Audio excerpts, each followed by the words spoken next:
할렐루야. 아멘.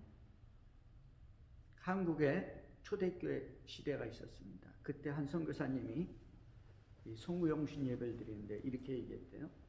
헌년이 가고 새년이 옵니다 라고 말했다는 것이죠. 말은 되는데 좀 어감이 이상하죠. 여러분, 이제 송년 예배인데요, 이제 묵은해가 다 갔습니다. 이제 우리는 새해를 맞게 되죠. 하나님께서 1년 동안도 우리에게 한 해를 주시고 인도해 주시고 또 축복해 주시고 건강하게 하시고 살아서 새해를 맞게 하신 놀라우신 은혜를 감사를 드립니다. 우리가 새해에는 우리 하나님께서 더 큰 축복이 있을 줄로 믿습니다. 오늘은 송년주일인데요, 여러분, 송년주일이지만 지난주에는 성탄절이었어요. 성탄 예배였습니다. 오늘은 무슨 날이냐면 또 주연절이에요. 이 성탄 예배가 성탄절이 끝난 다음에 주로 이 연초에 1월 1일부터 1월 한 10일경까지 해서 이 주연절을 교회들은 지냅니다. 절기 중에 하나죠. 이 주연절은 뭐라니까 에피판이라고 그래요. 혹은 떼오판이라고 합니다. 이거 뭐냐니까 신이 현현했다 이 말입니다. 신이 우리 가운데 나타났다 이 말이죠.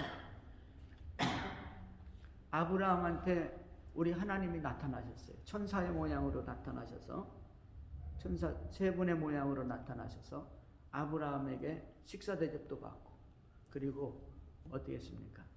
사라가 내년 이맘때 아들을 낳을 것이다, 이런 놀라운 메시지를 주셨죠. 하나님이 우리에게 나타나셨다.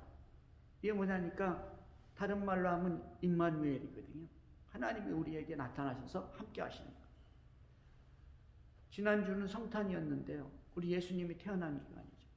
우리 예수님이 태어나셔가지고 그 다음에는 이 일반적인 가정에서 이렇게 삶을 살다가 때가 찼을 때 우리 주님께서 사역을 시작했습니다. 3년 반의 이 공생애를 하시고 그 다음에는 죽으셨죠. 우리의 죄와 허물을 위해서 십자가에 죽으시고 그리고 나서 부활하셨습니다. 부활하셨는데 40일 후에 다시 승천을 하시죠. 자, 주님이 이렇게 사역을 하시고 승천을 하셨는데 주님이 과연 어디 계십니까? 주님의 현현은 어디 있습니까? 하나님의 현현은 어디 있죠? 어떻게 우리와 함께 합니까? 주님은 우리에게 말씀하셨죠. 내가 너희와 임마누엘 하겠다. 나는 임마누엘의 하나님이다. 그렇습니다. 우리 주님께서는 오늘 본문에서 말하기를 아버지께서 약속하신 것을 기다리라 하면서 몇 날이 못되어 성령으로 세례를 받으리라 이렇게 말씀하셨죠. 우리 주님께서는 성령으로 오셔가지고 우리와 함께 임마누엘 한다는 사실을 믿으시기를 바랍니다. 아멘. 성령으로 세례를 받으리라 이렇게 말했더니 제자들이 묻습니다. 주님, 주께서 이스라엘 나라를 회복할 때가 바로 그때입니까? 이때입니까? 라고 묻는 거예요. 이스라엘 나라를 회복할 때가 언제입니까? 성령 세례를 받으면 이스라엘 나라가 회복할 때가, 주님이 회복할 때가 그때입니까? 이스라엘 나라의 회복, 우리 주님께서는 성령으로 세례를 받는다, 성령 받는다 말씀하셨고요. 제자들이 묻는 것은 이스라엘 나라의 회복을 묻습니다. 두 개가 어떻게 같은 말입니까? 다른 말입니까? 주님은 이렇게 말씀하셨어요. 이르시되 때와 시기는 아버지께서 자기 권한에 두셨으니 너희는 알 바 아니요. 오직 성령이 임하시면 너희가 권능을 받고 예루살렘과 온 유대와 사마리아와 땅끝까지 이르러 내 증인이 되리라. 때와 권한은, 때와 시기는 아버지의 권한이다. 아버지의 권한. 너희 상관할 바가 아니다. 그러나 너희가 성령이 임하시면 너희가 땅끝까지 가서 나의 증인이 될 것이다 라고 말씀하셨습니다. 성령이 임함. 우리 주님은 성령의 세례를 말씀하셨고 성령이 임하면 내 증인이 된다고 말씀하셨습니다. 근데 제자들은 말하기를 이스라엘 나라를 회복할 때가 이때입니까? 라고 묻고 있죠. 여러분, 우리 주님은 성령으로 오셔가지고 우리와 함께 임마누엘 하기를 원하시는 것이죠. 그래서 성령 세례를 받아야 되고 성령이 임하면이라고 말씀하고 있어요. 근데 제자들은 이스라엘 나라의 회복을 묻는 거예요. 그들이 관점은 이스라엘 나라의 회복입니다. 여러분, 이스라엘의 역사는 아브라함으로부터 시작되죠. 아브라함. 하나님은 아브라함에게 은혜를 주시고 그가 믿음으로 말미암아 그 믿음을 보시고 그를 통해서 이스라엘이라는 하나님의 나라를 창출하셨습니다. 그리고 그와 후손들에게 위대한 약속을 주셨습니다. 그런데 그 백성들이 어떻게 됐습니까?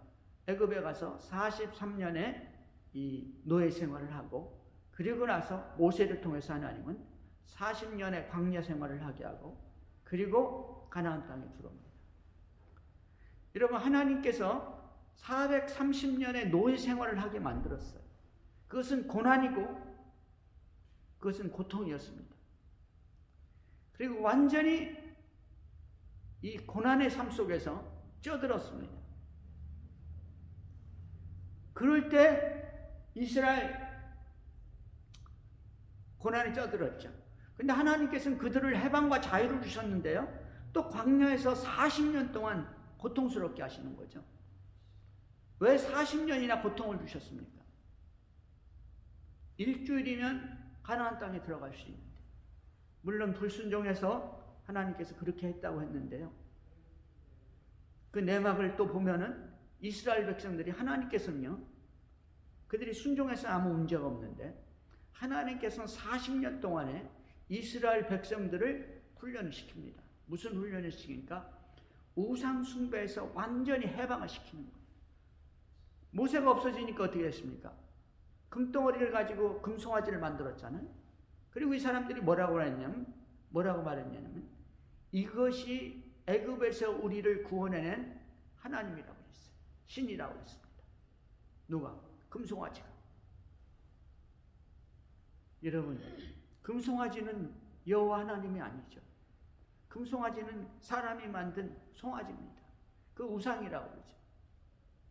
그때 수많은 사람들이 죽었습니다. 하나님께서는 바로 이스라엘 백성들을 이 우상으로부터 해방시키기를 원하는 것이고, 이스라엘 백성들에게 이 고난과 고통을 통해서 하나님의 자유와 하나님의 해방이 무엇인가를 가르쳐 주기를 원한 것이죠. 그들은 광야에서 그 고난을 당하면서 하나님의 계명을 가지고 훈련을 받기 시작했습니다. 40년이에요. 그리고 가나안 땅에 들어가니까 어떻게 됐습니까? 여리고를 점령했는데 하나님께서 말씀하기를 여리고에 들어가면은 생명 있는 건 다 죽여라. 남녀노소는 물론이고 인간은 물론이고 짐승까지도 다 죽이라는 거. 그리고 모든 물건을 목재나 무슨 태울 수 있는 건 다 불로 태워버리는 거. 금이나 은이나 이런 거는 하나님께 붙이라는 것이죠. 제사장에게 붙여서. 왜 이렇게 했습니까? 이건 뭐냐니까 하나님께서는요, 하나님의 백성은 하나님의 계명 안에서 하나님의 말씀으로 살기를 원하십니까? 원하시는 것이죠. 하나님께서는요, 이 가나안 땅에 있는 수많은 이 우상들과 종교들이 어떻게 됐습니까? 이 이스라엘 백성들에게 전염되고 오염되는 것을 원하지 않았어요. 그러니까 그 모양이나 조각이나 이런 거 모든 걸 다 버려버리는 것이죠. 그 모든 생명 있는 걸 다 죽여버리는 것입니다. 왜냐하면 그들에게는 그 우상의 때가 묻어 있거든요. 그 우상의 영향과 우상의 거기서 받은 그 생활 태도가 다 있는 거예요. 그러니까 그것을 하나님은 다 없애보기도 원한 것이죠. 하나님의 백성은 하나님의 말씀으로, 할렐루야. 아멘. 그러기 때문에 다 불살라버리는 거예요. 가나안 땅에 있는 모든 사람을 그렇게 할 수는 없으니까 여리고에서 그렇게 본보기를 보여주신 것이죠. 그리고 하나님은 이스라엘 백성들을 가나안 땅에 넣어가지고 말씀으로 양육하기 시작했죠. 사사시대가 끝나고 하나님은 이 왕정 시대를 주셨습니다. 사울을 세우셨다가 그가 불순종할 때 패하시고 다윗을 세우시고 다윗의 순종하심을 보시고 하나님께서는 다윗에게 놀라운 축복을 부어주셨는데 내가 네 후손을 통해서 영영이 왕국을 세워주고 네 후손을 통해서 세상 만민이 복을 받게 하겠다라고 말씀하셨죠. 우리 주님은 그 다윗의 후손들의 왕족뿐만이 아니라 그 중에 후손 하나를 통해서 위대한 이 그리스도 메시아를 주시겠다고 약속하신 것이죠. 그랬는데요, 문제는 뭔가 하니까 이스라엘 백성들이 타락했다는 것이죠. 하나님은 다윗 왕 다음에 솔로몬을 세웠는데요, 다윗은 정복군주 아니에요? 그 당시에 최고가는 그야말로 제국과 같은 왕국을 세웠습니다. 그 주위에 있는 모든 나라는 이 이스라엘만 못했어요. 이스라엘한테 다 조공을 갖다 바친 것이죠. 근데 그 아들 솔로몬이 하나님께서는 다윗의 그 믿음을 보시고 솔로몬 그 자식들에게 축복했는데요, 솔로몬에게 최고의 축복을 부어주셨죠. 지혜와 부귀를 주셨습니다. 그에게도 아버지의 믿음을 보고 믿음 있는 것을 보시고 축복해 주신 것이죠. 근데 문제는 뭐냐니까 이 솔로몬은 고난을 안 당해봤거든요. 솔로몬은 나중에 결국은 어떻게 됩니까? 타락하죠. 수많은 이방 여인들하고 이 외교를 위해서 이렇게 혼인 외교를 하는 거예요. 옛날에는. 그래가지고 그 이방 여인들이 올 때, 이방 공주들이 올 때 뭘 가지고 왔냐니까 자기들의 신을 가지고 온 거. 그러니까 말년에 이 할아버지 솔로몬이 어떻게 됐습니까? 말년에 이 우상을 숭배하기 시작했고 우상을 이스라엘의 땅에 거둬 들여온 것이죠.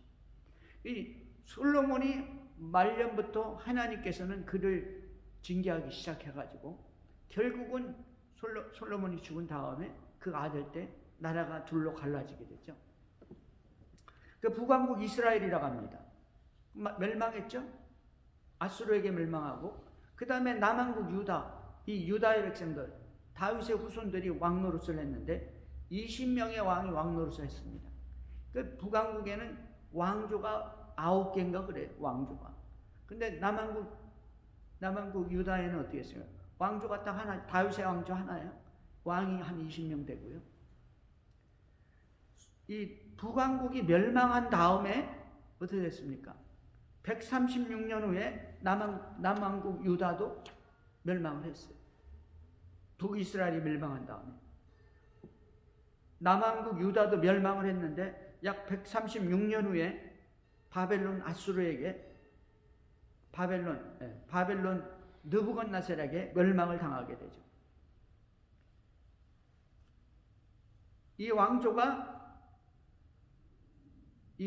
전체 다 해서 이 사울, 다윗, 솔로몬의 왕조까지 다 하면 600년이 넘습니다.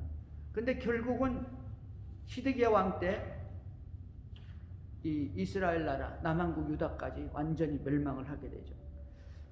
하나님께서는 자기 백성을 그래도 버리지 않았어요.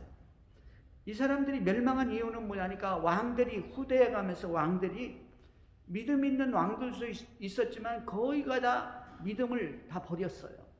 다 이 가나안이나 이방에 있던 우상들을 가지고 오기 시작했죠. 솔로몬이 시작했습니다. 그것을. 그래가지고 처음에는 이렇게 마음을 다잡고 믿음으로 살아야지 그러고 믿음 생활하다가 나중에는 우상 숭배를 하고 하나님께 버림을 받은 왕들이 거의 대다수입니다. 하나님께서는 남왕 유다를 버리지 않은 이유는 이 다윗과의 약속 때문이에요. 여러분 믿음의 조상을 둔 것이 얼마나 축복인지 알 수가 없죠. 하나님께서 그래서 버리고 싶어도 버리지 못했어요. 다윗과의 약속 때문에. 그러나 그들은 너무나 많이 부패하고 타락하고 믿음을 버리고 우상을 숭배하고 이방신을 섬겼기 때문에 하나님은 결국 시드기야 왕 때 바벨론에게 공격을 받아서 망하게 합니다. 하나님 바벨론을 내 종이라고 그랬어요. 바벨론이 내 방망이고 이 느부갓네살이 내 종이라고 그랬어요. 내 종이다. 불신자인데 우상 숭배자인데도 불구하고. 왜냐하니까 하나님이 그렇게 진노했던 것이죠. 완전히 멸망을 시켰습니다. 그럼에도 불구하고 하나님께서는 그들을 사랑하셨어요. 남은 자를 남겼습니다. 남은 자. 그루터기를 남겼어요. 그래서 70년 만에 이 포로로 끌려갔던 이 남은 자들을 다시 돌려오게 하죠. 회복하게 합니다. 고토를 수복하게 하죠. 그들이 와가지고 제일 먼저 한 것은 하나님의 성전을 세웁니다. 우리가 믿음을 버렸기 때문에 하나님께서 우리 민족과 나라를 버렸다. 우리가 다시 믿음을 세우고 하나님의 성전을 세우자. 이스라엘은 신정국가거든요. 하나님 없이는 존재할 수 없는 나라입니다. 근데 성전을 세우고 나서 보니까 문제는 뭔가 하니까 왕이 없는 거예요. 왕. 근데 왕을 세우면 되는데 왕을 못 세우는 거예요. 왜 못 세우냐? 이웃 나라의 강대한 나라가 계속 정복을 하고 있는 거예요. 세울 수가 없죠, 왕을. 자기들 나름대로. 그러니까 이 사람들의 마음에는 뭐가 있는 거 하니까 왕을 기다리는 거예요. 고토를 수복하고 성전을 회복한 다음, 세운 다음부터는 이 사람들의 마음속에는 뭐냐니까 왕을 기다리고 왕. 이 왕이 누구냐니까 메시아예요. 다윗의 후손입니다. 이 메시아 왕을 기다리는데 이스라엘 백성들은 그냥 기다린 게 아니라 선지자들이 약속을 했거든요. 하나님은 선지자를 통해서 내가 너희에게 다윗의 후손의 메시아를 보내겠다고 약속을 해주신 거예요. 그렇기 때문에 이 사람들이 기다린 것은 다윗의 수많은 선지자들이 예언을 했고 모세로부터 거의 많은 선지자들이 다 약속을 한 거예요. 메시아가 온다. 이 다윗의 후손을 기다리는 것이 이스라엘 사람들이었습니다. 수많은 세월을 기다렸어요. 하나님은 미가 선지자를 통해서 베들레헴에서 태어날 것이다 약속해 주셨고요. 하나님은 또 마지막 선지자 말라기를 통해 가지고 이 다윗의 후손이 마지막 이 메시아가 오기 전에는 엘리야가 올 것이다. 엘리야를 보낼 것이다 약속해 주시고 그리고 나서도 400년이 지났는데도 보내질 않았어요. 그러니까 이 사람들의 마음속에는 메시아, 우리의 왕, 다윗의 후손을 기다리는 것이 그 신앙의 전체 다였습니다. 얼마나 기다렸겠어요. 그래서 오늘 본문에서 제자들이 말하는 게 주께서 이스라엘 나라를 회복하심이 이때니까 라고 묻는 것이죠. 그러니까 이스라엘 예수님의 제자 12명도 뭐냐니까 지금 기다린 게 뭐냐니까 만왕의 왕이 아니라 이스라엘 왕, 이스라엘을 회복할 자, 다윗의 후손으로 와서 이스라엘을 완전히 회복하고 로마에서 해방시키고 모든 강대국에서 우리를 해방시키고 우리가 세계 최고의 민족이 되는 그 메시아를 기다린 것이죠. 근데 우리 주님은 이렇게 얘기했어요. 때와 시기는 자기 권한해 주셨으니 너희가 알 바 아니고 너희에게 성령이 임하면 너희가 권능을 받고 땅끝까지 내 증인이 된다 이렇게 말씀하셨죠. 주님이 말씀하시는 것은 성령입니다. 성령. 성령이 임하면 내 증인이 된다고 그랬어요.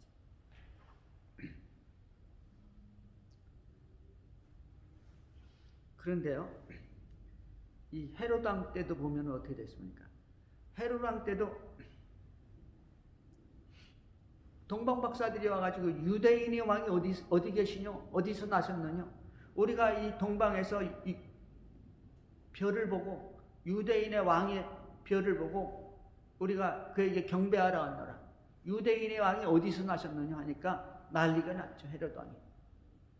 난리가 났습니다.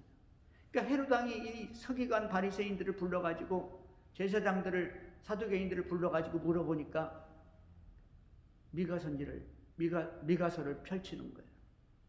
미가서 5장 2절에 보니까 베들레헴 에브라다야 너는 유다 족속 중에 작을지라도 이스라엘을 다스릴 자가 내게로 나올 것이라. 그의 근본은 상고의 영혼에 있느니라. 그의 근본은 상고의 영혼에 있느니라. 유대인의 왕으로 나실 자는 이스라엘을 다스릴 자는 베들레헴에서 납니다. 라고 말했어요. 그러니까 이 동방박사들이 베들레헴으로 갔잖아요. 예수님을 만납니다. 만나서 예물을 드리고 경배를 하죠. 그리고 나서 이 헤롯 왕하고 약속한 대로 헤롯 왕에게 가서 얘기를 해야 되는데 하나님께서는 동방박사들을 다른 길로 보내버립니다. 그리고 하나님께서는 요셉을 통해서 예수님을 애굽으로 피신시키시죠. 그 애굽은 이 헤롯은 어떻게 됐습니까? 이 소식이 없으니까, 동방 박사들에게 소식이 없으니까 알아보니까 없어진 거예요, 벌써. 그러니까 이 헤롯은 지금 난리가 난 거예요. 이 사람은 에돔 사람이에요. 유대 사람이 아닙니다. 자기 부인은 유대 여자지만 자기는 이 로마 황제하고 잘 이렇게 사바사바 해가지고 황제가 된 거예요. 왕이 된 거예요. 그러니까 자기는 정통성이 없는 거예요.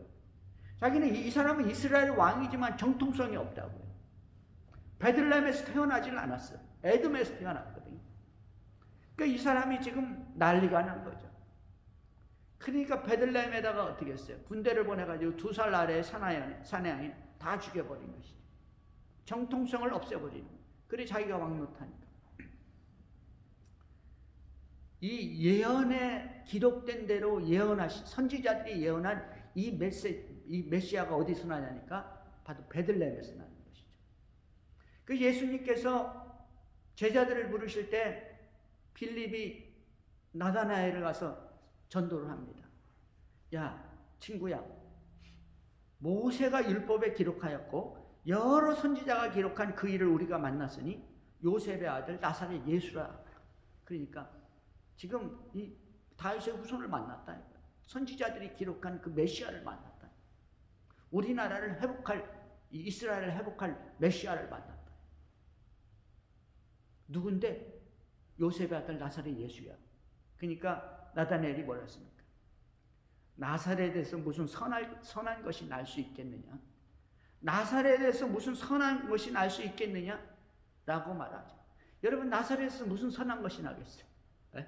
이 나사렛은 뭐냐니까 시골 촌이에요. 구석입니다. 나올 수가 없다는 것이 나사렛에서는. 다른 엘리야는 어디 사람이에요? 엘리야는 디셉 사람 아니에요? 디셉도 어딘지 몰라 우리 잘. 그렇지만 그 당시에는 그래 디셉은 그래도 사람이 사는데요. 이 나사렛은 완전히 시골 벽촌이에요. 지명은 있지만 사람이 몇 살지도 않고. 나사렛은 선한 게 나올 수 없다는 거예요. 예수님이 선지자 대우를 받지 못한 게 나사렛 출신이기 때문입니다. 예수님이 메시아가 될 수 없었던 것은 나사렛 사람이었기 때문이었죠. 베들레헴 사람이 아닌 거예요. 베들레헴에서 나와야 되는데 사람들이 볼 때 실상은 베들레헴 사람인데 아무도 모르죠. 몇몇 사람밖에. 부모님하고. 그러나 빌립이 뭐라고 했습니까? Come and see. 와서 봐라. 와서 봐. 기면 기고 아니면 아니고 와서 보기만 해봐. 그래서 데리고 왔어요. 그래 한번 믿자 본전이니까 한번 가보자. 나다나엘을 데리고 오니까 예수님이 나다나엘을 보더니 뭐라고 하니까 이는 참 이스라엘 사람이라 그 속에 간사한 것이 없도다. 이는 참 이스라엘 사람이라. 진짜 너 이스라엘 사람이다. 진짜 유대인이라. 진짜 계명을 믿고 말씀을 믿는 사람이다. 진짜 예언을 믿는 사람이다. 그 속에 간사한 것이 없었다. 간사한 것이 없어. 네? 상황이 바뀌면 이렇게 하고 상황이 바뀌면 저렇게 하고 그거 없다는 거예요. 말씀 그대로 믿는다는 거예요. 할렐루야. 아멘. 그러니까 이 나다나엘이 깜짝 놀랐어요. 어떻게 나를 아세요? 그러니까 예수님 그랬죠.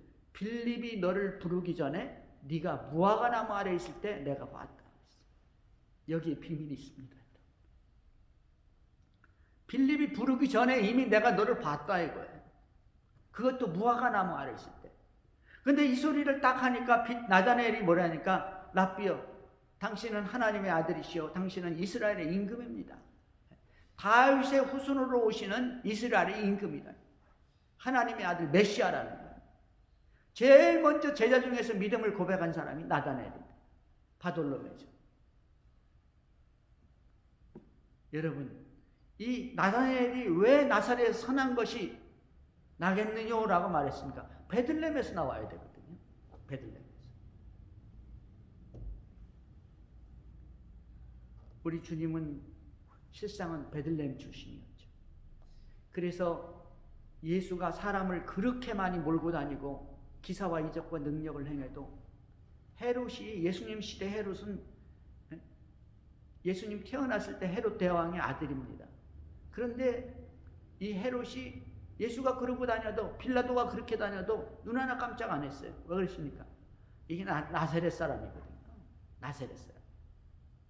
베들레헴에서 태어나서 베들레헴 사람이 아니라고. 정통성이 없다고. 그럼 메시아가 아니에요. 유대의 왕이 아니죠. 그러나 우리 주님은 베들레헴 출신이었고 다윗의 후손으로 오셨습니다. 아브라함의 후손으로 오셨죠. 그분이 오셔서 말씀합니다. 오직 성령이 너희에게 임하시면 내 증인이 되리라 라고 말씀하셨어요. 우리 주님은 성령이 너희에게 임해야 되고, 성령이 오시면 너희에게 능력이 임하고, 성령이 임하시면 너희에게 능력이 임해서 땅끝까지 나가서 내 증인이 된다고 했어요. 예수의 증인이 되는 겁니다. 그리고 나서 문제는 뭔가 하니까 이 말씀을 마치고 그들이 보는데 올려져 가시니 구름이 그를 가리어 보이지 않게 하더라. 예수님이 그냥 땅에서 들려가지고 구름 타고 올라가 버렸어. 구름이 가리워졌어. 그러니까 제자들이 12명과 플러스 알파 많은 제자들이 500명이에요. 제자들이 이렇게 보더니 없어진 거예요. 그러니까 하늘만 멍하고 보고 있잖아요. 아니 이제까지 말씀하시던 분이, 이제까지 얘기하고 이제까지 식사 같이 하시던 분이 부활은 하셨지만 갑자기 하늘로 올라가는 거예요. 성령 받으라고 그러고. 그러니까 똑같은 사람이 어떻게 하늘로 올라갔어요? 공중부양도 아니고. 공중부양하면 조금 올라갔다 내려와야 될 거 아니에요? 근데 하늘로 올라가서 구름 타고 올라가 버려. 없어져 버렸어. 멍해가지고 하늘 쳐다보고 있는 거예요.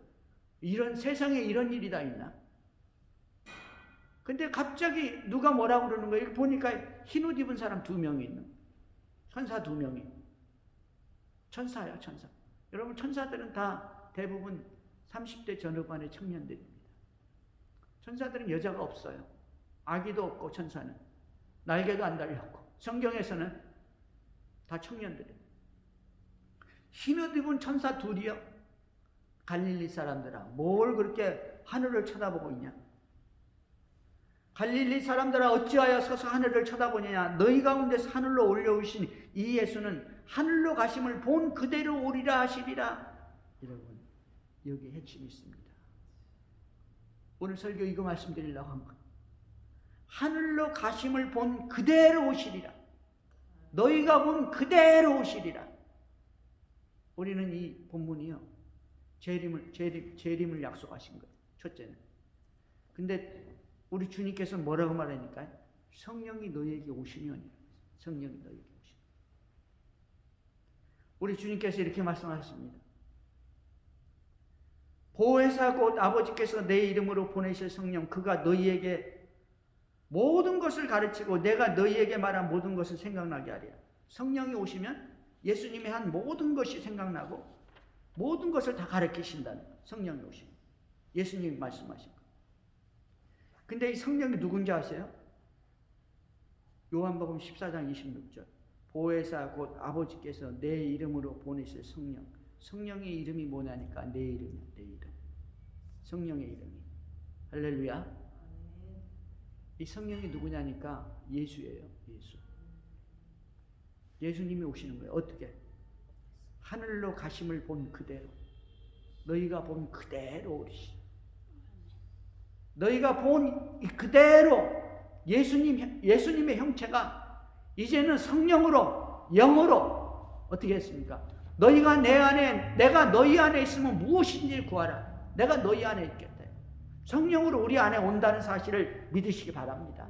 주님이 원하시는 것은 우리 주님께서 성령으로, 영으로 오셔가지고 예수님이 우리 안에 오시기를 원하는 거예요. 우리가 살과 피를, 예수의 살과 피를 먹는 것은 내 안에 계신 예수 그리스도의 살과 피를 먹으면서 다시 한번 확증을 하는 거예요.